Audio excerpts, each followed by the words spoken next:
Ladies and gentlemen, welcome once again to the Student of the Game. I am Kyle Nash, the Student of the Game. And listen, if you're here, chances are you like talking sport, and we're glad you're here to do it with us here tonight. Of course, listen, I know it's going to be a lot of fun. My guy, Ricky Delaney, already in the comments. Let's go. What's going on, Mick? Good to see you aboard. Listen, a whole fun time. If you happen, of course, be checking in through be it Sartoba Media or Huddle Up Podcast YouTube channels. That's great. Thank you for that. You're checking in on the SOTG on Twitch. Awesome as well. And of course, A7BN or the Student of the Game Facebook page.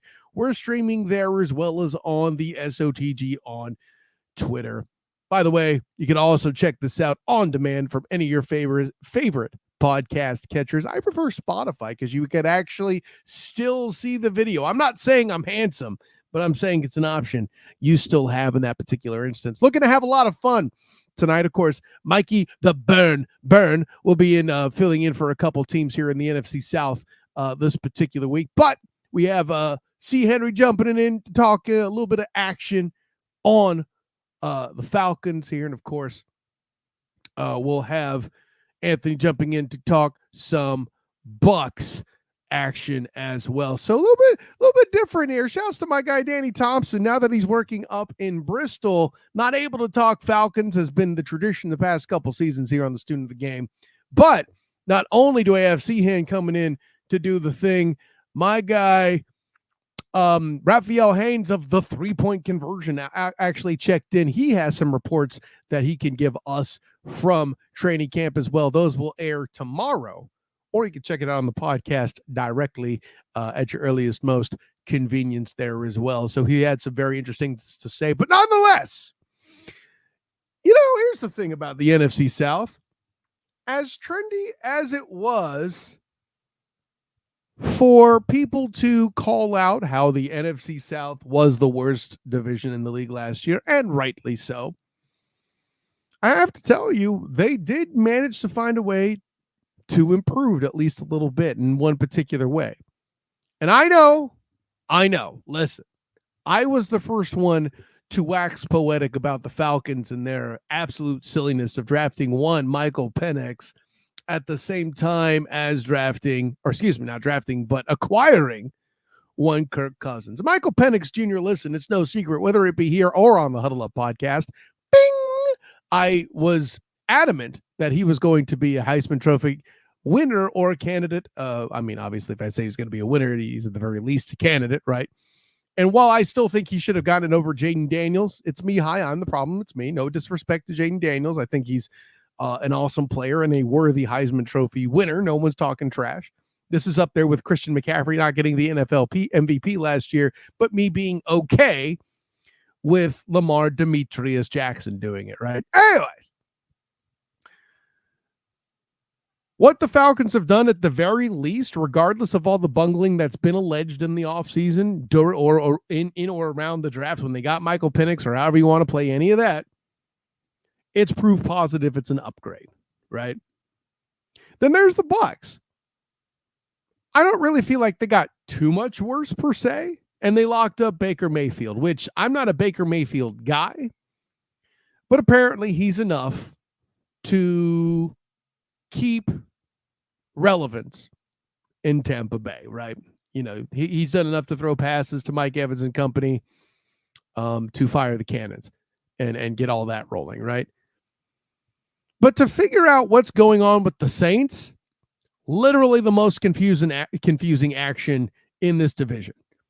I'm glad I have Mikey the Burn later on in the episode coming in to help me with that, because I'll be honest with you folks, a lot of this is going to be me conversation going, I have no idea what to make of this team. And then the Panthers, listen, maybe Mikey Byrne can help me make some sense of what it is they're trying to do, but I have to tell you that's what I'm struggling with too. But there are elements of this division, as I said earlier, that got better, and we are prepared to explore that very fact. Now, he's more known for his Lions fanhood, and who knows, maybe we'll have him on next week to talk more about his Detroit Lions. But for now, my dude does mess around with the Atlanta Falcons as well, and he's here to help me with it. Known as C. Henry on his Twitter feed, he is also the co-host of the Enter the Lab podcast and host of the Sports Rap podcast. I'm bringing him in here now. What's going on, C-Han? How you doing? What's up, Kyle? Hey, man, great to have you in. I know you and I have had exchanges in the Twitter sphere, and intelligent ones. Like, listen, I gotta, because you're in here and I can do it, and I can look at you in the face and be like, I like sometimes you got a little prickly with me. We was talking about JJ McCarthy, like, where are you going with this, Kyle? I'm like, well, I'm trying to get your opinion. I know you know, man. Listen, hey, man, listen, man. You know, man. Hey, first of all, man, glad to be here, man. Glad for the invitation, man. And again, I am a Lions fan, but I do dibble and dabble in a couple other teams, man. I like to talk a little bit of ball. You know, I co-host the Enter the Lab podcast along with DT and Lady E. So I get a lot of my Atlanta Falcon knowledge from her and her fan base. So hopefully I can, help share a little bit of what I know. And I hope I don't piss them off. Hey, listen, if she has any response and any lesson, this is called the Student of the Game podcast for a reason. I will pay attention. Facts of the case. But listen, man, thanks for coming in. And hey, I'll invite you preemptively next Wednesday this time. If you want to come in and talk your Lions, I'm all about that jazz. Let's do it. Okay, cool. No problem, man. No problem. Same time, same place. See, look, and he's got witnesses. He ain't even afraid. We're getting off on the right foot. That's my listen, man. Hey. For a Lions fan, this is about the right time, man. I'm glad to talk about them at this point in time. You know what I'm saying? It's been many years where I probably would come on with a bag over my head, but I'm proud to talk about them right now. This is the most hype I've heard about the Lions since John Kitna. Am I right? See, not Kitna, man. Come on, man. Come on, man. But seriously, the fact that you laughed at that is just proof positive of your Lions fanhood. I'm not talking trash. I'm letting the people know it's real. Don't get it twisted. No disrespect for my guests. But listen, my dude, first of all, we're not just going to dance around it. Your name may be Carlton, but there's no cheesy dances here. We're getting into this, man. Okay, we're getting into it. Okay. Let's start off with here. Raheem Morris coming in as the head coach. Now, listen, I am already getting the skepticism. Living in the state of Florida as I do, what they remember of head coach Raheem Morris in Tampa, not great necessarily, but he's evolved quite a bit. And I've heard a lot of good things about him being a player's coach and doing all that. What is it you heard? How do you feel about Raheem Morris taking over as the head coach? I'm a big fan of Raheem's. I think, he brought a lot of experience to the position. He's been a head coach before, didn't have the most success there, but he was a young guy at that time, kind of seen as a phenom, if you will, at that time. So maybe it was a little bit too much for him. I think he's had a chance to learn under some great coaches, had a chance to coach under McVay last year, turn that defense. When you look at what he did as a defensive coordinator, he kind of turned that defense around with a couple of low-key nice value picks, if you will, by a couple of guys who they picked up in the draft. So I think X's and O's wise, I think he's a very, very solid and talented young man. And I think also he has the experience to relate to the locker room, and he's still relatively young, so he can relate to that locker room. And I think he wants a chance to win, and he chose a great destination. And we're going to probably talk about some of the reasons why I think it's a possible destination where he can be successful at. Hey, well, I mean, first of all, I like that you mentioned the young energy that he's bringing to it, and this being it's a very good thing. Like you mentioned, obviously this isn't his first stop being a head coach, but having young energy in something other than your rookie head coach stop, I think is invaluable in this stage more than anything else. And I'm kind of off on a tangent from a different conversation I had that isn't officially up yet on the Student of the Game. Bing!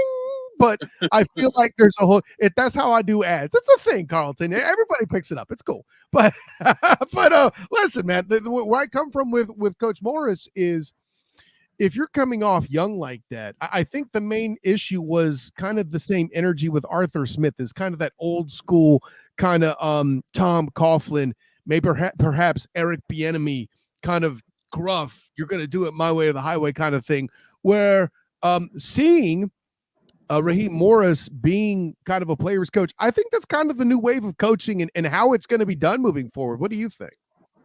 Yeah, I think, the coaches that you named, I think they had, as long as they had success doing what they, did, it was no problem. I think once you start seeing a change in terms of, them, not winning, it became a problem. And then these kids, I'm sorry, I shouldn't call them kids, but these young men are a little bit different from, the players of old. So, when you have a coach who not only can relate to the young players on the field as well as off the field, know their language, be able to be aware of their culture, be able to relate and talk to them in a way, be able to criticize them in a way where they don't feel like you are breaking them down, but you're really truly caring about them and caring about their well-being and their improvement. That's a key point. But also, when you are smart enough to have success and show evolution of the game and on-field success, that takes their whole respect level to another level. As long as Belichick was winning, he could tell those folks, "I don't want you to, wear caps," or whatever it was. As long as EB was doing his thing over in KC, it was great. But as soon as he got to Washington and it didn't really pan out, or as soon as Belichick kind of fell off and lost Brady in New England, now the young folks can't relate. It's stale, it's outdated, and so forth. Guys like Sean McVay, guys like Tomlin, who's been doing it for a long time, guys like Dan Campbell, who are doing it in Detroit. Those are the guys who are starting to have success here early on in the NFL now. And I'm glad you mentioned your guy, Man Campbell. We'll certainly be talking about him plenty next week because, listen, I'm not a Lions fan. Listen, I'm a Harbaugh guy, too. I'm still ticked that Trent Baalke, before he went to the Jags, made Harbaugh go. Of course you relate. My Michigan University national champions. I get it. Fine. But for me, this is, I'm used to the Lions of the Jim Schwartz era who were not getting along with the 49ers at that point. But I flashed the comment there, having a coach that's going to relate to a young team is going to do wonders. But last year was the quarterback play. And listen, I got to go to this first. Now, obviously, I'm sure entering the lab, you have waxed poetic about the decision for the Atlanta Falcons to acquire 2 new quarterbacks this offseason. I'm going to take that off to the side because we could probably spend the hour debating the merits of that and what took place. But where I'm going to go to kind of soothe the opinions of the Falcon public is, at the very least, you're guaranteed to get an upgrade from Desmond Ridder last year. Would you not agree? Oh, for sure. And I'm not going to lie to you, man. We can debate it, but I'm not going to lie to you. I kind of see the logic in it. We don't have to delve into it too far, but of course, either one of these guys are going to be a step up from Desmond Ridder. Just couldn't quite get it done. And, it happens like that. I think he can probably be still a solid backup in this league. But when you look at the pieces that they have going on the offensive side of the football, and now you get a guy in there like Kirk Cousins with his experience level, some folks are kind of hot and cold on him. But the bottom line is the guy is pretty a surefire fit for 4,200 yards, 26 to 27 touchdowns, 12 to 14 interceptions. You know what I'm saying? Last year, before he got hurt, some people were whispering that he was in the MVP race. So with that being said, he's going to give you a shot with those weapons offensively in that division that a little bit is a little bit, I don't want to say light, but you look at Tampa Bay, okay, they were a playoff team, a tough team. That's probably the stiffest competition in that division. I don't know if New Orleans is kind of going through, I don't want to say a rebuild, if you would, or work kind of midness, if you would. I don't know where they're going. Atlanta has a shot to win that division with Kirk Cousins at the helm.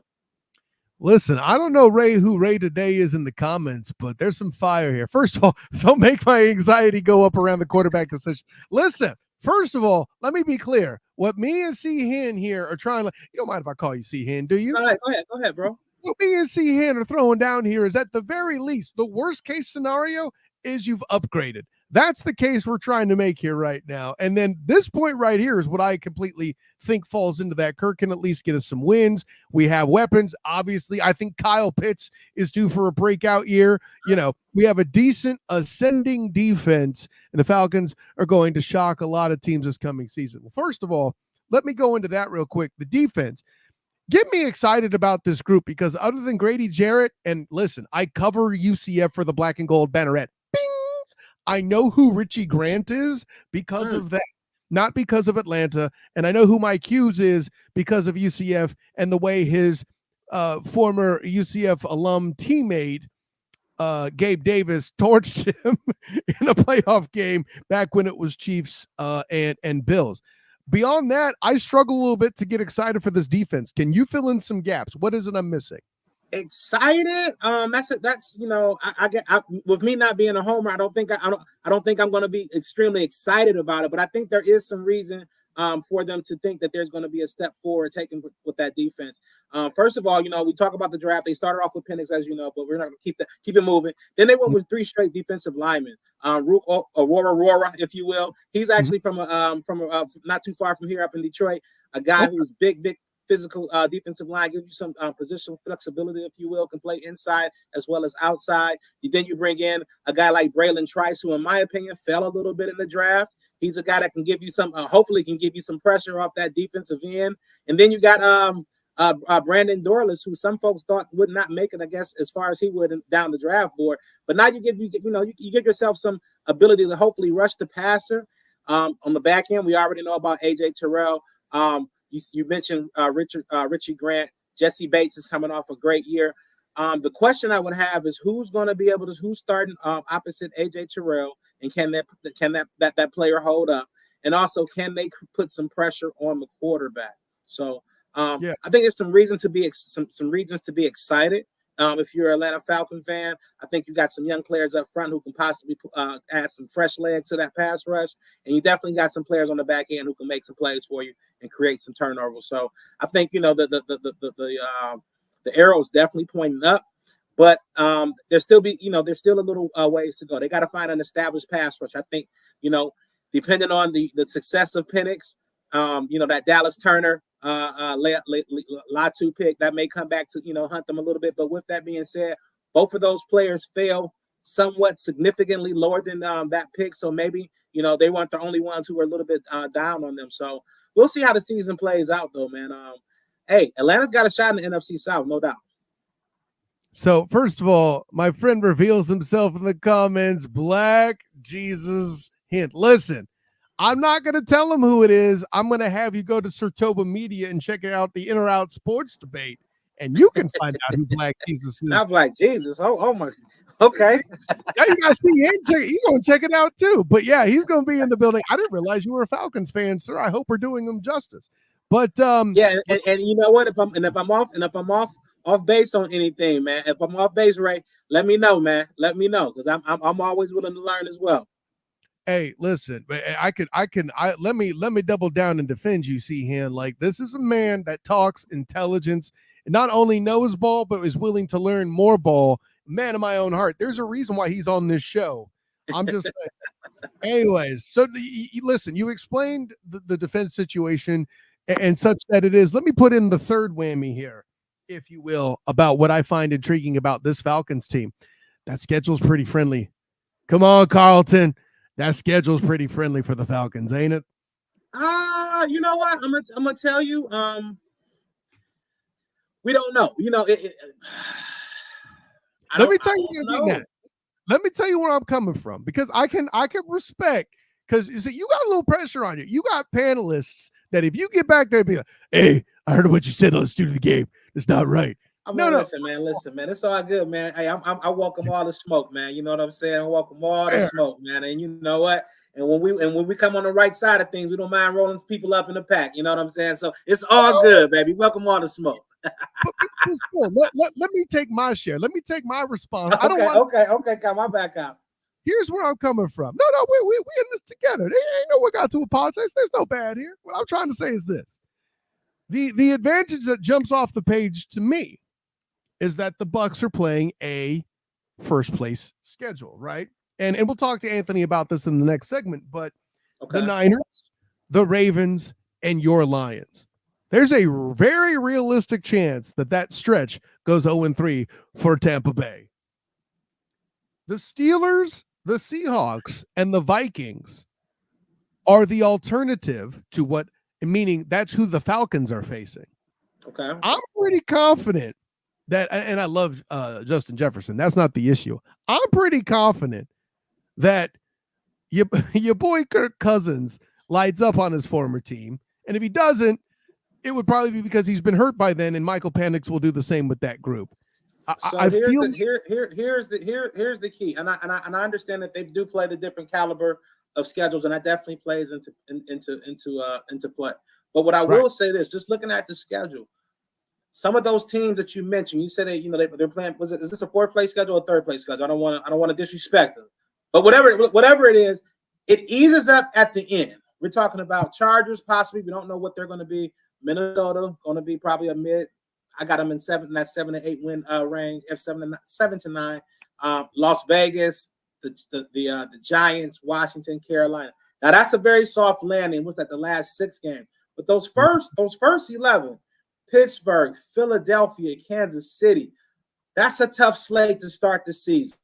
True. I mean, that's a tough slate to start the season. Then you get into some of your divisional opponents with New Orleans, Tampa Bay, and Carolina. I still think, Tampa Bay is going to be a tough game. New Orleans is, this is their inner divisional games. They're going to be, very much a rivalry, if you will. Seattle, Tampa Bay. I mean, all those games are winnable for them, but that start, I think, is going to be key. They're going to have to pull 1 or 2, what will be upsets, I think, to get that momentum rolling. Now, is Kirk going to be ready to go out the gates? You know what I'm saying? Is he going to be ready, start to hit the ground running fast? That's going to be a big key. But I think after those first 3 to 4 games, it does hit a little bit of a soft spot. You got Dallas there in week 9. That's a tough game. And then you kind of hit that soft landing. I'm sorry, I didn't mention Denver in week 11. So it really starts around week 11. So the start for me is going to be really, really key for Atlanta. I think, looking at the playoff picture, you're going to probably get, you're going to probably possibly need somewhere between 9 and 10 wins to probably get that 7th seed. But again, this is a team that could possibly win their division, possibly with the 9 or 10 win season. So with that being said, they can probably end up at the 4th seed. So we got to keep our eyes on this team. Overall, yeah, it does look a little soft, but the start is going to be key. You want to be rolling downhill like a snowball, man. And again, getting a good jump in here. Atlanta needs to beat Philly or KC to establish themselves as a true problem, in my opinion. Gentlemen, both to the man Ray Today 21, aka Black Jesus, and Cihan, I would offer this counterpoint, which, by the way, listen, mad respect that you're bringing up the solid point of a tough start. Listen, if you get past the Steelers in week 1 with a healthy Kirk Cousins, I'll consider that a victory, right?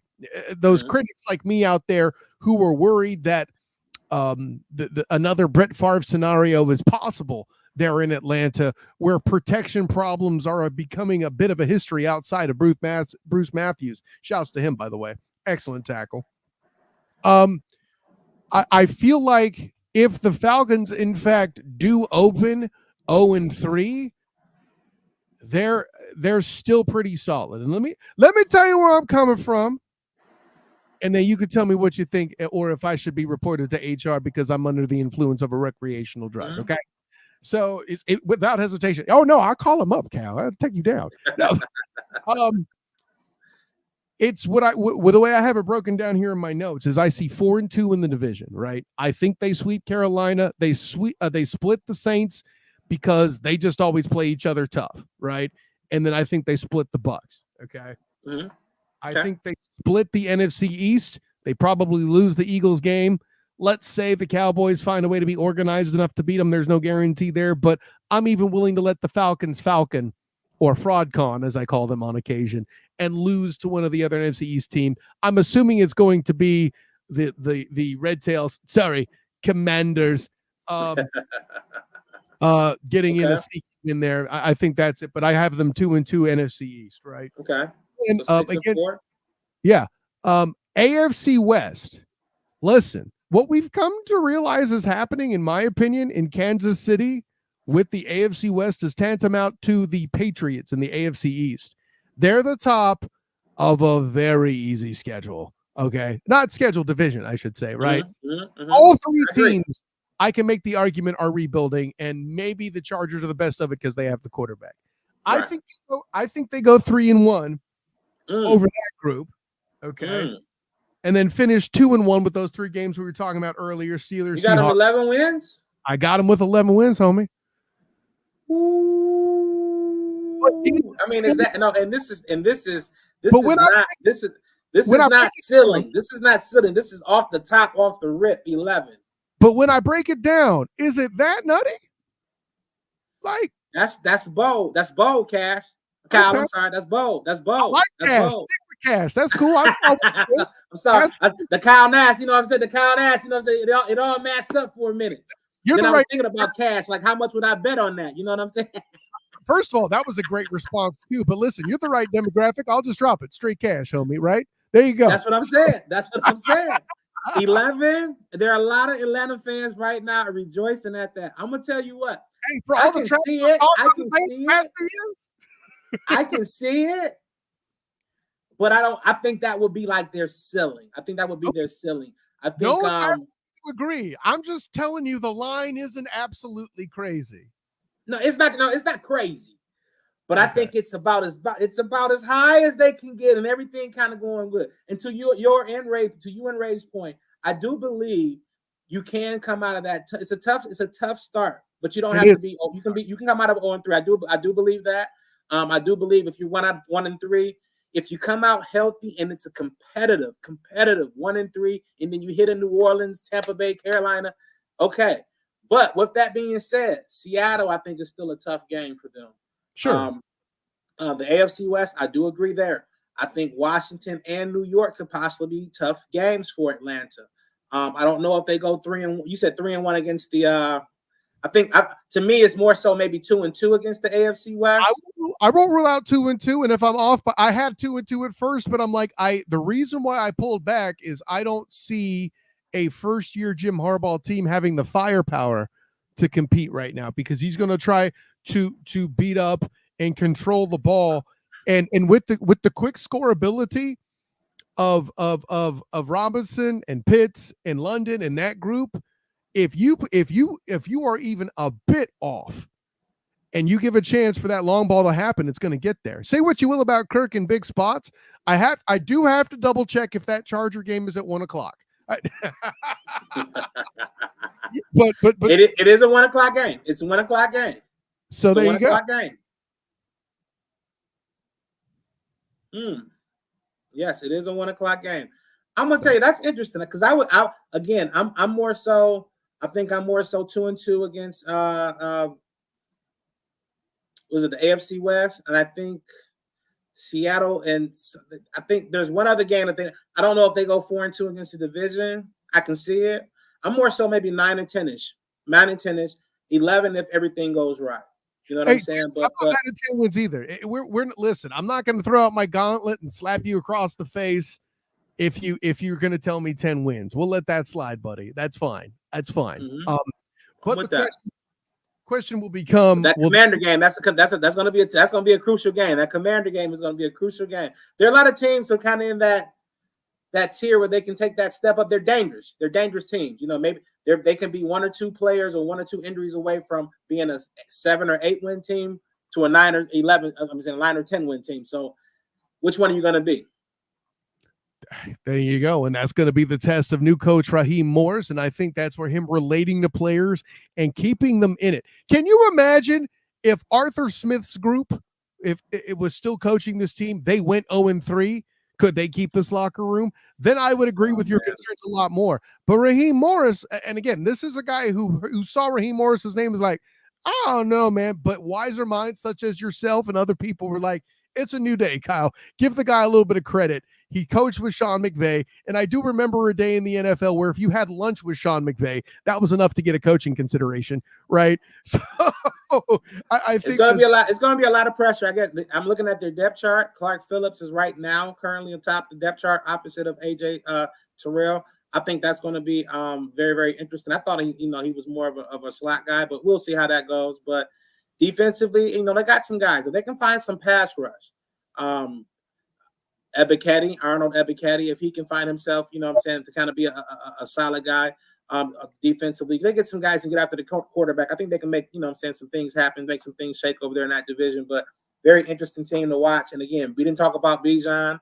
We didn't talk about Pitts. We didn't talk about Drake London. They've got some weapons, man. You mentioned them. Listen. I say Bijan as if he's a known quantity. Excuse me. I think Kyle Pitts' emergence is really what's going to blow up and make this thing dangerous. And this, by the way, I regularly call Atlanta's team the Fraud Cons, and I normally make fun of Kirk Cousins by calling him Kurt Coupons. Don't do that, man. I'm down in Atlanta a lot, man. My sister's down there, so I need that to be a safe haven for him. So that's Kyle. That's Kyle. You know what I'm saying? I need to be able to go get my hot wings. I need to be able to go chill out. Smoke a little hookah. I need to be able to chill out. So All my lemon Atlanta pepper people, wings. it's Lemon all pepper good, wings. baby. I've heard about the lemon pepper wings out there. Listen, it's okay. You know, I watched the Lions. I watched the Lions playoff win in Atlanta with my sister and my nephew out at brunch. So you know what I'm saying. Hopefully we're gonna do it the same way this year, baby. So you know what I'm saying. Let's go Atlanta. I mean, listen, and I'm throwing myself under the bus to say this. This is the most faith I've had in this Atlanta team in some time. That's why I have them at 11 wins. This is why I could run my mouth, see him. In the past, I'm like, no, odd cons, get out my house. Now they got 11 wins on my docket. So all I could say is your Atlanta folk better show out, or else I'm going to have more trash to talk. That's what I'm saying. Uh-oh. We're going to see. I hope they show up. I hope they show up and show out. Show up and show out, ATL. Listen, this was a great time, Hen, and I've already booked you for next week publicly. I don't normally do that. Yes, sir. Next Wednesday, same time, same place, talking NFC North. Yes, sir. My man, that's what's up. Tell them where you can be found, Hen. Yeah, man, you can definitely follow me on Twitter, Twix, whatever you want to call it, at Hen. That's CHEN 313. You can definitely catch my podcast on Spotify. The Fellas Present Sports Rap, and also I'm part of the Enters the Lab podcast. That our show is actually going to be this week on Friday, but normally we're on Thursdays at 7 p.m. Eastern Standard Time. You can catch that on the Red Zone DC Media channel on YouTube, and also streaming live, usually on Twitter. So definitely tap in with me, please, please, please. 100%. And hey, by the way, if you guys talk any Lions, I do know that the Jacksonville Jaguars are on that schedule. If I can help you showing my knowledge covering the Jags, for sure, Kyle. Let's do that. Let's. I haven't even. I'm still living in the basket of last season. I'm still trying to put together. I went to camp the other day, so you know I think this is going to be a great year. So I'm trying to get a visual chronicle. Oh, that's right, Kyle. That's right, man. Yeah, we have a rivalry here. Who you talking rivalry here? I know you don't see it that way, but we are waiting in the wings to take the crown of the NFC North. That was called the whole NFC. NFC West. Yeah, well, NFC period. Yeah, no, NFC the NFC. No. We don't care about the West. We want the NFC. You guys are in the way. Are in the way. We're not going to talk about it until we come out there and play. We want to take it from you in your house and then go over to Oakland and party. That's what's going on. You know what I'm saying? I'm sorry. I'm a chill. That's next week and for further down the way. But yes, for the 49ers and Jacksonville, if you will, Kyle. There you go. Hey, I love the sound of it. I look forward to it when it happens. I look forward to next week with you. But that ends our time here. Thanks for jumping aboard. See him. We'll catch you next time. Man. Thank you, man. Y'all have a great day. And definitely keep checking in what Kyle has to offer. And check us out next week. Right on. Hey, listen, I love having new guys on the show, and it's a fun time. And when I find guys with knowledge who I think can contribute, I like to bring them in. And this is another example of that. Another guy I had a very fun exchange with on Twitter got my attention. So, hey, like, wait, he's got some stuff to talk about. And it's very hard to find Buccaneers fans that don't just nuisance me with saying champ will pay. Probably one of the dumbest phrases out there on the planet. Nonetheless, this is an actual Bucs analyst. I got to bring in my dude, Anthony, to talk about some more of the NFC South. What's going on, my man? Hey, Kyle. How's it going, man? And thanks for having me on, man. I really appreciate it. Honor, joy, and privilege to do it. I've been looking forward to this ever since we had the exchange on Twitter talking about the Bucs. But listen, let me jump right off and get into this. For all the talk of quarterback contracts such as they've been, and listen, my coverage of the Jacksonville Jaguars, talking about Trevor Lawrence on the Duval Dive and other places, bing, I have been inundated with contract talk. And did he really earn it and all this? You having Baker Mayfield in your franchise, I'm sure you're enduring it. I have to ask you what you think. I think we got Baker at a steal. I'll tell you that, considering the contracts that are being handed out. But I will say this, though. I think that if Baker Mayfield has a good 2024 season, the number's going to want to get louder. If he has a good 2025, he's going to come back before the end of that deal, and he is going to want $200 million. The Tampa Bay Buccaneers' first $200 million quarterback very, very may well be Baker Mayfield. I mean, hey, first of all, I love that you're having more foresight than an oracle. This is me complimenting. I just got back from Greece recently, so I can make that joke. It's perfect. But no, listen, I agree with you. It's you say it's at a steal, and the reason for that, the part that some of this sounds cocky when I say it, but listen, if I were a normal fan that weren't doing this the way I'm doing it, I would not want to concentrate on contracts and stuff too. But with the salary cap rising, with the market for quarterbacks being what it is, with the AFC basically being an episode of hoarders for quarterback, I get exactly where you're coming from, and I will not. It may not be quite as much as I defend Trevor Lawrence's contract, but as somebody who's an air quotes banker critic, I kind of liked how the Bucs did it. If you're going to do it, you need to do it that way. I 100% agree with that. Well, and that's why I liked what Jason Light's done here, because again, you look at the Mike Evans deal. All right, that's still a team-friendly deal considering what you saw with the wide receiver contracts this past offseason. And so I think the main thing that I'm taking away, and I think this also speaks volumes to what Jason Light's doing as a general manager, is that guys are willing to come back, and they're willing to come back probably a little cheaper than what they could have gotten on the open market, but they just want to be there in Tampa. And so I think the fact that we got Baker where we did, I also think Baker understands his market. There were people that were trying to prognosticate that, maybe Baker's going to go to New England, maybe Baker goes to Denver. I think Baker also knows that, this organization embraces him. They love his cockiness. They love his swagger, because I don't ever feel like Cleveland fully, like the Cleveland fans did, the ones that believed.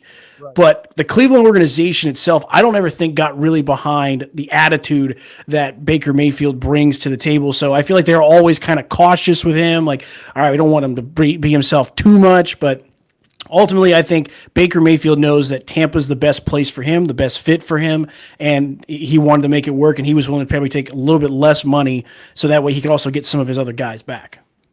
Well, and I'll say this too. Let me add this. In Cleveland, he was younger, right? You can speak for that. When you get some years, but you're obviously not an old guy, but you're not a freshly drafted college guy. You're not fresh out of school, right?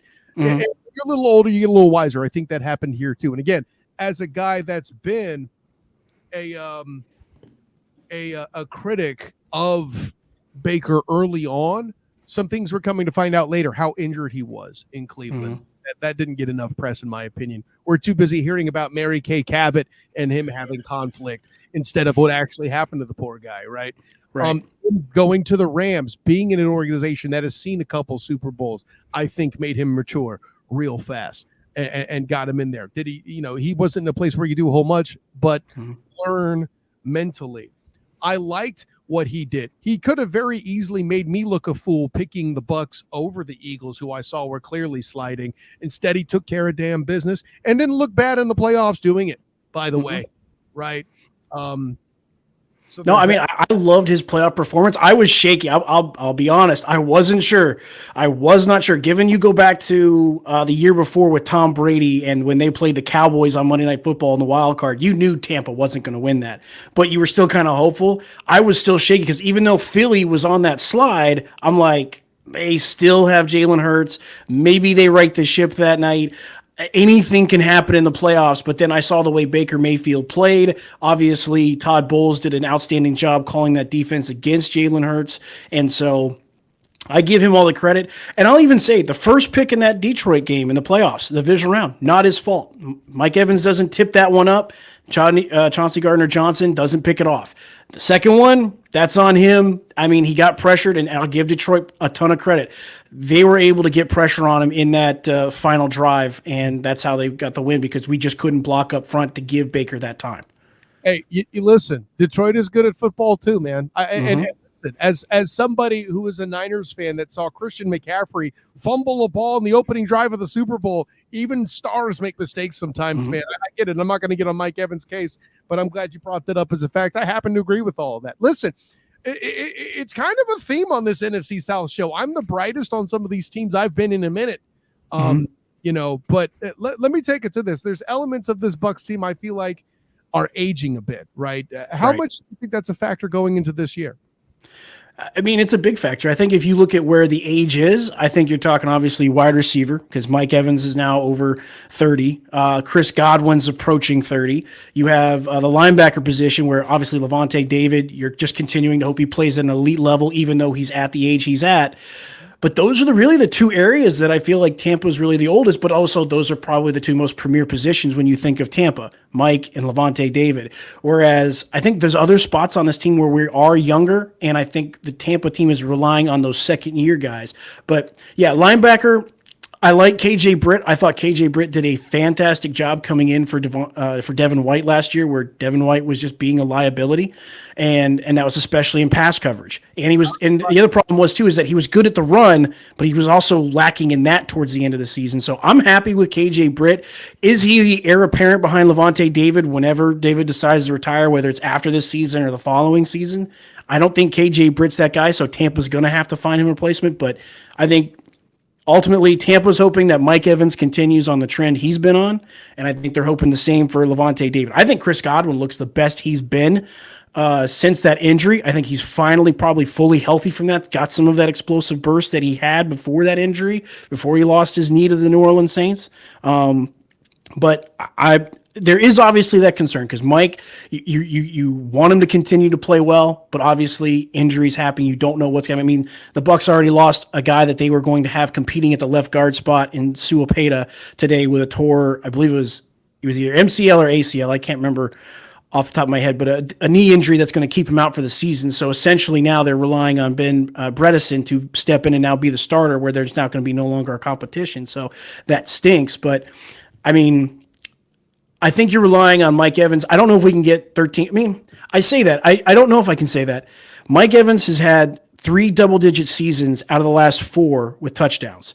He had tied the league with 13. He's had 14 and 14 in 2020 and 2021. Only down year was 6 in 2022, that last year with Tom Brady. So I don't know if Mike's going to stop. Maybe Mike can be like Jerry Rice and just continue to play on and have great seasons even into his 30s. I mean, yeah, listen, it's hard to bet against Father Time, but there are some guys that do it.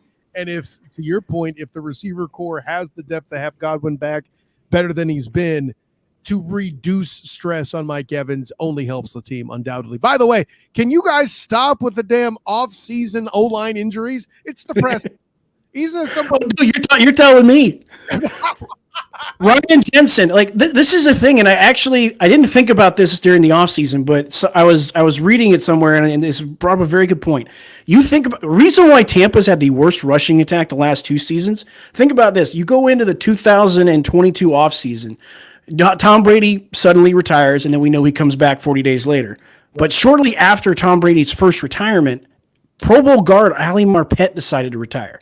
Then Alex Kappa left and went and signed a big deal with the Cincinnati Bengals because Tampa couldn't match. They didn't have the cap space for him. And then that same season, you lose Ryan Jensen to that devastating knee injury.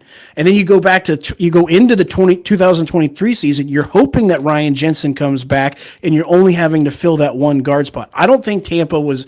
And obviously, how could you be ready when you lose those 3 guys in that span? They knew they were going to lose one. But you lose 3 in 2 years. Nobody was ready for that. But I think they're starting to plug that hole. And I love Graham Barton and what we're seeing already out of him. Yeah, I appreciate you addressing that in kind. That question was kind. It's almost like you saw my Aaron Evans original behind me there of me in my day with my offensive lineman stance there. Nice. No, hey, listen, I always shout out my dude Aaron Evans. I covered him first, covering UCF football. So there you go. Mm-hmm. Yeah, you hit that nicely. I don't even have to ask that question. However, let me go to this. And I think we mentioned Levante David, obviously at his age, that's a challenge. But at the risk of creating the opportunity for a Ricky Martin song parody, if the Bucs are living La Vida Vea, I think they're going to get a few extra years on Levante David's life. And with Antoine Winfield Jr. and that defensive backfield, at the very least, y'all got a good enough defense. And if you're going to challenge Atlanta, that's where you need to start. Am I right? Oh, yeah, absolutely. I mean, listen, they have a very good offensive line. I give Atlanta a ton of credit. They have developed a very good offensive line. It's one of the best in the NFL. So you're going to have to definitely attack them. And Vita Vea, this is going to be the interesting part because Vita Vea came down, slimmed down, and in much better shape, according to what Todd Bowles and other people have said. But at the same time, you lose that because he was such a huge individual. All right, he could soak up a triple team if he needed to, or at the very least, suck up a double team. Right. But now he's slimmed down, so he's going to be a little bit more agile. But are you giving that up considering the fact now is he a little bit more movable for a double team? We'll see what happens. But what I really love is the fact that they've got Vita Vea in the middle. Kalijah Cansey, I think he's going to be better in the run this season. I think he's going to be a star here pretty soon. I think Yaya Diaby coming off the edge is going to be a star as well. I love what I'm seeing from him. But I think with Vea and Kalijah Cansey as a tandem, they are going to be dangerous. They're going to be very, very tough to move. I know Kalijah Cansey didn't grade out very well against the run. I think that gets better this season. But I think you're right, though. And it's funny, though, because when people have brought up the age factor on that defense, and I get it, Levante David is crucial to that middle of that defense and the way he's able to play at his age. Again, you got a guy that can cover tight ends, cover some of the best, and really kind of take away that middle of the field from a quarterback, as well as still blitz and get after the guy if he needs to. But there's a lot of youth on that defense that I really like. Obviously, Jamel Dean being a long corner. If you watch the Netflix show Receiver, Amon Ra kind of talked about him and how his long arms was really difficult to match up with. The key in there is going to be what Zion McCollum does. I love Whitehead. I love Antoine Winfield Jr. Hopefully those guys stay healthy. But there's youth. And I think that's the interesting part about this defense is just the youth there because, again, Cansey looks promising. Diaby looks promising. Joe Tryon-Shoyinka, he's playing for a deal. So because they didn't exercise his fifth-year option. I like what I'm seeing from this defense, again, whether it stays healthy. I think we got to see what happens with Logan Hall. But you also still have the stalwart William Golston, who's been in Tampa forever. He is Mr. Buccaneer right behind Levante David and Mike Evans. Yeah, no, I recognize that name. He's still there a moment? Yeah, I know what you're talking about, buddy. I feel like this team has enough mix to be a problem in that division. How strong or weak, what you want to call it, is a separate conversation. But I mean, listen, at least amongst themselves, that division will be competitive, at least by two teams. Here's where I struggle with your squad. I hate your schedule. I do. Okay, I hate it too. See where I'm coming. You got the Lions, Niners, and Ravens all on that beast, and those three games could represent the difference in the division. Am I wrong? Within that, within you talking about the conference between the Lions and the 49ers. Well, because remember the division break. Right now, listen, I'll spoil it and let it out earlier. I have the Falcons with 11 wins and Tampa with 10 on the strength of the fact you could drop all three of those games that I mentioned, right? Lions, Ravens, and 49ers, right? Yeah. Those three. Okay. I mean, well, and you got to throw in the Chiefs there too, because the Chiefs, we get all four teams that were in the championship Sunday. But the Falcons get them too, so I don't really count. Oh, true. Okay. Yeah. Okay. Gotcha. I see what you mean there. I agree with you in that. I like the fact that we get Detroit early. Yes. What more concerns me is the fact that we get Baltimore, then we get, I believe, I got my schedule pulled up here somewhere. I was going to say, I think it's Baltimore, then it's Atlanta, and then it's KC, and then it's San Francisco on back-to-back weeks. I agree with you. That is going to be, if you had to pick that, I mean, it's a 7 to 8 week schedule because you go from Philly to San Francisco, and that's a difficult and daunting schedule with the Falcons and the Saints mixed in there. It's a very, very tough road to hoe. I don't necessarily disagree with you. I think Tampa's going to have to win. They either have to beat Detroit in Detroit, which is not easy, even week 2. Or you're right, they've got to steal a game from Baltimore, or they got to steal it from San Francisco. Now, the benefit is both of those games are at home, but they got to steal one of those three, I think, in order to like you pointed out, to really kind of separate themselves. Because, like I said, you don't want to go through a losing stretch like they did last year, where they started out 3-1, and I think they lost 6 out of their next 7. Right. So they can't have that, especially with that daunting of a schedule. They can't even get 2 or 3 games behind the division either, because they get Atlanta twice in that frame. Right. So I am concerned, but I also think that, listen, this is Tampa's playing a first place schedule. You want to win the South. You want to take the next step. This is it. And I will say this. I think that the games they steal, I think they'll get San Francisco. If Tampa had beaten Detroit, I felt good going up against San Francisco in the NFC Championship game. And obviously Detroit felt really, really good for a half of football against them. But as a Niners guy, I felt particularly rough for a half of football. I hear where you're coming from. Well, I was about to say. I mean, have you watched receiver? Have you watched receiver, Kyle? Yet. It's on the list. What can I say? Okay. There's a point with George Kittle because they're going through that game, and you're gonna like what he has to say because I thought that was just what a premonition from George Kittle. But I won't spoil it. Thank you. But I think that you're right though. I agree with you. I think those three teams. Tampa's got to come away with 1 or 2 victories out of there. If they go 0-3, they still have a shot at the wild card, but then you're going to have to try and steal one within the NFC, which means you got to try and beat Philly. You're talking about now the NFC tiebreakers and who beats who, because Tampa got in the playoffs and won the division because they beat Green Bay where New Orleans didn't. I will give you this much credit, Anthony, in this particular front. If I'm going to point out the schedule's difficulties, I am going to point out a strength. And that's you go into the bye after playing the 49ers, right? That's a big deal. And because what I wish I remembered the stat. Let me start there. I don't.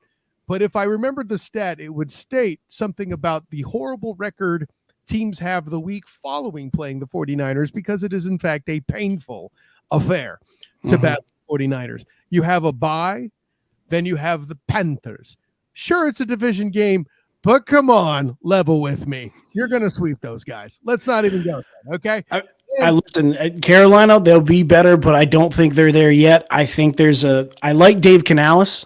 I think Dave Canales can do great things if he gets time, if Tepper doesn't fire him halfway through the season. But I think that, I agree with you. I don't think Carolina's going to be much of a factor. And then followed by the other pirate team in the league, the Las Vegas Raiders, before you eventually play a team that's worth the time of day in the form of the Los Angeles Chargers. So you got a little bit of a cushion in there after that tough time. It would certainly serve to help bring some momentum back, whatever may be lost in the event you don't steal from the 49ers. So I will point out there's a positive element there. Go ahead, sir. Well, I was just going to say, I think when I break down this schedule, Tampa's got to start out fast. You get Washington, you get Denver. So you're getting you're more than likely getting 2 rookie quarterbacks. Washington for sure. We'll see what happens with Bo Nix in Denver. But more than likely you're getting 2 rookies. And then you're getting the Eagles in there as well. And listen, I could be insane. Maybe that's just me. I'm not as high on the Eagles.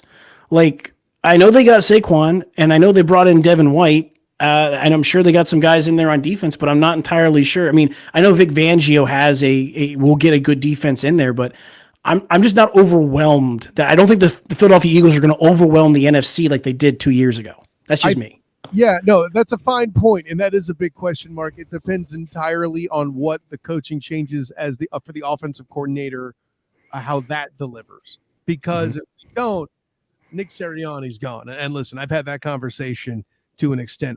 You have plenty of reason to be skeptical. I won't disrespect that at all. With that being said, my friend, your final, before we let you go, give us your prediction. How do you think the Bucs will fare in 2024? The fan in me says we win 11 to 12 games. The realist in me, I say I think we can get 10 wins. I think it's going to be tough in that stretch. I think we start out well. Last year the Bucs did. They started out very well. It went 3-1. I think we get a similar start once again this upcoming season. I think we struggle in the middle of the season, and I really like the back half of our schedule, like you mentioned. I think we can really pile up the wins, go on a run like we did last season, 5-6 towards the end. Dallas doesn't scare me. Chargers don't scare me. And I think we can definitely go on the run. The only game in that second half of that schedule that concerns me, and that always concerns me, is the Saints. But 10-7 is where I see this team. I might be the only person that thinks the Saints are scary, but I know exactly why. Divisional physics are a thing. Anthony, the world where you could be found, my guy. Everyone can just find me on the Knock On Bucks. You can find my YouTube channel there as well as Instagram, and then on Twitter, it's the Knock On Sports. But definitely just look up Knock On Bucks, NACH, and you'll find me. Hey, listen, if you want me to come in and talk a little bit with you about the joint practice that's upcoming between the Jags and your group, whom I work with, the Duval Dive, give me a holler, huh? Well, I was going to say, I'm actually going to be there. I got a buddy of mine that's a big Jags fan, so I'm coming up to August 14th for joint practice. Okay, well, hey, listen. If I don't know if you're going to get credentialed, I'm hoping to get there on a credentialed capacity. I'll meet up with you, man. Sounds fun. I was gonna say I'm not going to be on their credential. I'll be there in the fan mode because I definitely won't be able to get credentialed. They won't let me in, but I'll definitely be there and I'll definitely look for you for sure. Right on, man. We'll catch up, brother. Looking forward to it. Thanks, man. I appreciate it. All right, the knock on sports, the knock on Bucks, more particularly. Thanks to Anthony for jumping in. That was a fun segment. I like that too. But speaking of fun segments, you better turn the fires up. It's about time to bring in my man. I call him Mikey. His last name is Bernier, but many know him as the Burn. What's going on, Burn? Colin Cowherd has a great soundbite that producer Jim likes to use over on the Huddle Up show. It's don't do meth. Yes, that's my fault. I called that one. 11 wins For the Falcons? Absolutely. Have you seen this schedule? No, not for. I think you obviously weren't on the show last night. I had high praises for the Falcons. I was more talking about Tampa Bay. Oh, well, I mean, at least you stopped calling it Champa Bay, you chump. I never called it that. I'm not that bad. I said what I said, Mikey Byrne. You ain't wrong. Listen, no, he said 10. Give Anthony a little credit. He said 10. You know. He also truly believes that Philadelphia isn't as dangerous as they were last year. He didn't say last year. He said he wasn't the same. They weren't the same team as 2 years ago, is what he said. Why? Because Jason Kelce isn't playing center anymore? I mean, that's a factor, you hater ass. Why you gotta hating. Why you gotta be into this? Why did that happen? Because that's the only real big name person they've lost in the last 2 years. No, listen, if and you heard me say it too. If the coaching staff is shored up, I think they correct solved the problem. I agree. Correct. If they aren't, by the way, shouts to Flemings. Listen, you thought you were going to sneak your giant green tumbler with the happy bearded face in here and me not know what it is? Hump it, please. You're glad. You should feel lucky I can't curse on this show. I'd be talking cash bleep right now. You better know it. If that were on a Huddle Up, I'd still be cursing. Anyways. You would have yesterday if you had to deal with Ernest, but. Well, I mean, that's half the reason I missed. I kid. No, actually, I was actually feeling pretty crappy, if I'm being honest. And as it stood, I barely made it through a 30-minute interaction with Raphael Haynes of the 3-point conversion, giving us his insight from Falcons camp. Bing! So, by the way, look for that. That's coming up soon. I was getting to the bell. Relax. Cool yourself. Who is ding, that? Ding, ding, ding, ding. Nice. Who is that? I like that you're getting your roots in there of your Bengals fanhood. That episode is coming, Mikey Byrne. By the way, I don't think I need you next week unless you want to talk Vikings, but I'm not going to make you do that. I mean, if you can't find a Vikings guy, I could probably come on and talk about how they're going to lose twice to Man Campbell and the Lions. See, now you've tempted me. We're going to have that conversation. We'll take it off air. Anyways, speaking of things that I'd rather take off air, Carolina Panthers. Give me something, buddy. Anything. Okay, so the big thing here, everybody, it's the negative of selling off Brian Burns 1 year too late and not getting much back for him. I get it. It sounds bad. It sounds bad that you signed Rashad Penny and then he retires earlier this week. But they did make some moves, adding Jadeveon Clowney, adding Deontay Johnson, adding Robert Hunt to shore up that offensive line a little bit, added some defensive pieces that are going to be good depth players, which is something that Carolina didn't have a lot of last year. It was very ride this team into the ground from that perspective. I'm hoping that Deontay Johnson almost has a career resurrection, sort of a Adam Thielen from last year. Maybe a change of scenery for him, and getting away from Pittsburgh won't be the worst thing for his career. Obviously, year 2 of Bryce Young, spoiler alert, did not have him very high on my quarterback rankings last night over on the Huddle Up show, which you can find currently posted on the Huddle Up feed. But I think the other thing here is when you're looking at this Carolina team, this is the first time that they've gone a rebuild where we haven't talked about them blowing up what they've built and rebuilding a year later. This is one where there seems to be moves that are going in a direction that is positive. Obviously, the Brian Burns trade is going to be they didn't get anything back for him. Yeah, you're right. They didn't. But they're also not going to lock up a ton of cap space, signing him to an extension that is still going to lead to them winning 6 to 7 games. So if they're going to put that money into improving the offensive line, bringing in guys on the defense to help that rebuild, then I'm not upset with it. Again, are you getting University of South Carolina ripping helmets off of people's faces, Jadeveon Clowney? No. But are you getting a good linebacker? Yeah, you are. Sir, let me be clear about one thing. And I normally I don't correct you quite this hard. But let me be clear. He didn't rip nobody's helmet off. He crunched that Humpy Bumpy off that dude's face. Mega blasted it. Mega blast, yes. Do you understand? I nearly had a painting commissioned for that hit. Like, I mean, I wouldn't have. It's art. Like, if I had a job and that kind of money lying around, I'd do it. I put it this way. Let me call up Aaron Evans. He did a great job for me already. I don't see why he couldn't do that ish. Anyways, yeah, no. Let's say what you will about Jadeveon Clowney at this point in his career. He didn't rip no helmets off. He didn't go to FIU. No, he power blasted that helmet off his dude's head. Recognize that ish.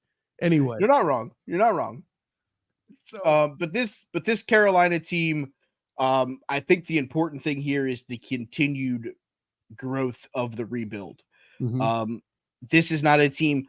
What were they last year? 3 wins, I think, is what they finished with. Mm-hmm. Anything more than 5, I think, is a step in the right direction for this team. Okay. So I'm going to pose the question this way, and Carolina Panther fans, all 3 of you, are not going to like it. But I have to pose the question this way. What if I told you I see them only winning 2 games this season? Would not surprise me in the slightest. By the way, Mikey Byrne, you said they won 3 games last year. You are incorrect. They only won 2. I'm telling you they repeat. If that's the case, and then you have the number 1 or number 2 overall selection, where a certain player or 2 may come out of a certain university in Boulder, maybe a Travis Hunter of some sort to help build that team. Maybe that's the way that it works. Or surely you jest that they move off of their diminutive quarterback. See what I did there? For sure. Yeah. Now listen. Who knows? Maybe they'll even get a new head coach out of the deal. No, I don't think Dion would take that job. Anyways, yeah, I got 2 wins, man. Are you more confident than I am, or what? So I have 4 with a ceiling of 6. Okay. Week 3 against Vegas, I think, is a toss-up. Week 8 at Denver, I believe, is a toss-up. Week 10 against the Giants, I think, is a toss-up. The Giants, I see Denver. That's kind of mean, but okay. I think the Arizona game, week 16, depending on who's playing quarterback for Arizona, because if Kyler goes down, I think that's a whole nother can of worms. That's one of them for me. Yep. And then you have week 17, week 18, Tampa Bay, Atlanta. If one of those teams has clinched the division, you may see backups in the second half of that game where they're probably going to be the 4th seed no matter what. By the way, as somebody who's predicted them being 1 game apart in the standings and the games still mattering at that point in the season, I do not see the Panthers stealing that game. So, yeah, that's why I got 2 and not 3. I'm not going to lie to you. We give, and we've talked about it on Huddle Up, and we've talked about it elsewhere. We've given praise to how good we believe Caleb Williams is going to be. They still have a matchup with them on the schedule. That's a game. I'll say it's probably 70-30 in favor of Chicago, but rookies are prone to have bad games. I mean, are you giving me the Kevin Garnett defense? Anything's possible. I don't think that is, though. 2 and 15 it is. Anyway, no, I'm fine with that. I like I said, 3, maybe 4 with a high end of 6 was about, and 6 was if they won every game that was like 60-40 or better. Fair enough. Let's jump to the Saints. just because I don't like dealing with tragedy, and that's what the Carolina Panthers are. You mentioned the Bears. Holy Christ. The amount of fleecing that took place. I can tell you this, Jason and the Argonauts didn't have this much golden fleece compared to what took place there. There's a really, really, really eclectic joke for those that might get it. Anyways, the Saints. I guess Derek Carr's the quarterback still. But with that in mind, I am trying to make any heads or tails of this team, and I just can't do it. I feel like the defense is more promising than the offense. Do you get that read? Yes, adding Chase Young, adding Willie Gay, second round pick Kool-Aid McKinstry from the University of Alabama. Not just a cool name. And I'm not mad at you. Exactly. I might get a jersey that says Kool-Aid. I ain't getting the last name. I might get Kool-Aid. But yes, I think this defense is what's going to keep the Saints around in games. Gone are the days of Jameis Winston. He's out. Gone are the days of Michael Thomas. He hasn't been there the last couple years really because of the foot injury, but how present has he been? That's a good point. Not very. They added a couple of decent depth wide receivers, Cedric Wilson, Stanley Morgan, first round draft pick, Talius Fuaga, the offensive tackle. I actually like that pick, by the way. There were a lot of Jacksonville media that wanted him to come over here to Jacksonville. I'm not going to lie to you, for a team that has done some questionable things with free agencies and draft picks recently, I think they hit on both of their first two with Fuaga and Kool-Aid. I think both of those were great picks. The fact that Kool-Aid was there in the second round for them, I think was more wild than any. Yeah. Yes, there it is. So I look at it from this perspective, looking at the depth chart of the Saints, there are still questions. Let's not say that there aren't. But at this point, we have Derek Carr's the clear number one. I mean, Taysom Hill's still there. They have Spencer Rattler. Alvin Kamara won't have to serve a suspension the first couple games of the season this year. But at this point, how effective is he either, too? Like, and this isn't me saying Alvin Kamara is a bad player, but he's a running back that doesn't run the damn football. This is Brian Westbrook for the Eagles back in the days of Donovan McNabb. Correct. Right. And that's where Jamal Williams comes in, Mr. Goal Line Vulture himself. The emergence of Rashid Shaheed last year was a big thing here. But the way I look at this New Orleans Saints team is, if they get off to a rocky start before the trade deadline, I think there's a world where Alvin Kamara does not finish the year as a member of the New Orleans Saints. Fascinating. Okay. There may be a team. I'm not going to wish ill on any team because I've had to go through it 2 out of the last 3 years without having Joe Burrow. So I refuse to play the injury card on any team. But Alvin Kamara is... You've even parted with a running back recently. You've been in the mix-in of that conversation. Correct. Honestly, if he becomes available and it doesn't cost a lot, him and Zach Moss in Cincinnati feels like a fun tandem to have back there. Are you just a homer wishful? Homer. Don't worry. There's a lot of it last night. There was Homer everywhere. From who day to who dat? What, you put Joey Burrow at number 1? You jackass. No, I had him at 2. That's kind of silly, but okay. That's fine. I mean, I gave the devil his due. It was Patrick LaVon Mahomes II and then everybody else. Well, see, here's the thing. You mentioned the devil his due, but what you've told me is the faith you've had in your golden boy. But listen, if they want to check that out, they can go check out the Huddle Up podcast. Bing! Let's wrap up here with the Saints. So looking at this Saints team right now, the defense I think is going to be the key here. They got a rough schedule the first 5 weeks of the regular season. Honestly, week 1 against Carolina, that's fine. But then they go Dallas on the road, home against Philly, at Atlanta, at Kansas City on Monday night. And then coming out of it, they have Tampa, Denver, go Chargers, go. Second game against Carolina, second game against Atlanta. They still have Cleveland on the docket. Their bye weeks in week. This is rough. Like the 3 bonus games they have, it's not Niners, Ravens, Lions, but Browns, Rams, Packers. Not a good draw. Rough. Not a good draw. I agree. No, not at all. So I looked at this schedule a couple of times. I said the ceiling was 8 and 9. woo, listen, you got optimism all over your ish. No, I said that was the ceiling. Fair. That wasn't my prediction. Okay. The ceiling is 8 and 9. Okay. The prediction is 6 and 11. Okay, well, first of all, I can tell you were on a show with EJ Christian last night on the Huddle Up podcast. Terrible takes. No, not terrible takes. Stealing my notes. I have 6 wins.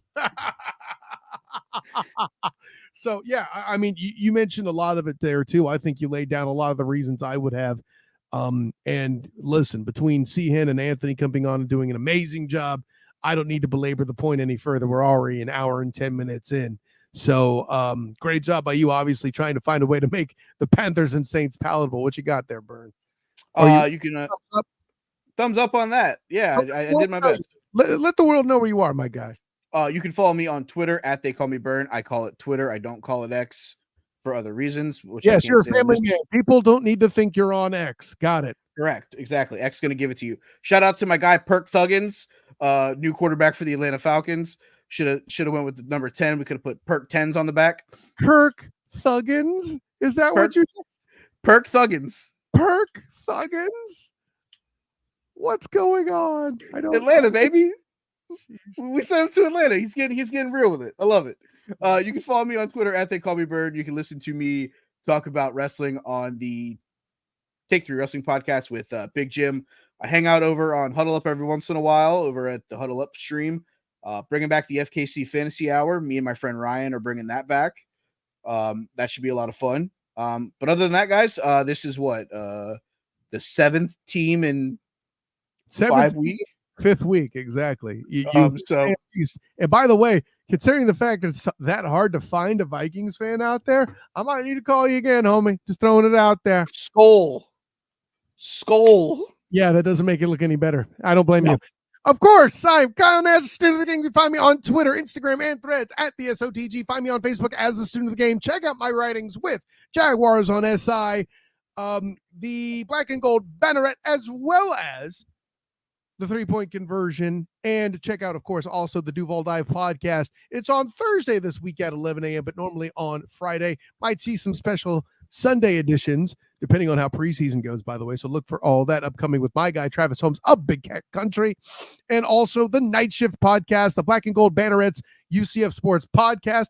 Check that out. That'll be recorded on Monday. We usually drop that on Tuesday. Of course, you're here on the Student of the Game podcast already, so that works nicely for you. And then, of course, I do occasionally do some work with the Huddle Up podcast that this guy, Mikey the Burn, takes place with. They ranked quarterbacks, and you have to listen to EJ Christian do it. I mean, if you want comedy, that's a good place to start. But if you want actual football knowledge, stay here with the Student of the Game. Check it out on all your pod catchers. Shouts in the comments to Dante, Rick. My dude, Black Jesus, was in the building. Check that all out. And, of course, our friend Mickey Delaney. Fun to have you all aboard. Thanks again also to CN, who will be back next week to talk Lions. Thanks also to Anthony and everybody that made this week possible. What an episode. I had a lot of fun with it. And it's only going to get better as we continue through the season. Oh, man. Listen, I might have to have you on the show first because I got some good guests lined up, buddy. Anyways, we'll talk more about that offline. An honor, joy, and privilege to everybody aboard. Until next time, everyone, class dismissed.